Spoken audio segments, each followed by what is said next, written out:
நண்பர்கள் அனைவருக்கும் வணக்கம். இன்னைக்கு நம்ம இந்த வீடியோல வங்கி வாடிக்கையாளர்களுக்கு மிக முக்கியமான புதிய அறிவிப்பு ஒன்று வெளியாகி இருக்கு. ஸோ அதை பத்தி தான் இப்ப நம்ம பார்க்க போறோம். எஸ்பிஐ, பேங்க் ஆஃப் இந்தியா வங்கிகளை தொடர்ந்து கடன்கள் மீதான வட்டியை பேங்க் ஆஃப் மகாராஷ்டிராவும் குறைத்துள்ளது. எஸ்பிஐ வங்கி வீடு, வாகன கடன்கள் மீதான வட்டியை 25 அடிப்படை புள்ளிகள் குறைத்தது. Bank of India, Indian Overseas வங்கி, இந்தியன் வங்கியும் கடன்கள் மீதான வட்டியை குறைத்தன. இதனை அடுத்து பேங்க் ஆஃப் மகாராஷ்டிராவும் தற்பொழுது வட்டியை 25 அடிப்படை புள்ளிகள் குறைத்துள்ளது.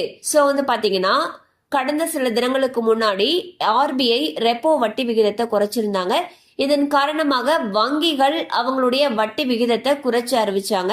அந்த வகையில் SBI, Bank of India, Indian Bank, Indian Overseas Bank போன்ற பேங்குகளோட வரிசையில தற்பொழுது பேங்க் ஆஃப் மகாராஷ்டிராவும் அவங்களுடைய வட்டியை 25 அடிப்படை புள்ளிகள் குறைத்திருக்காங்க.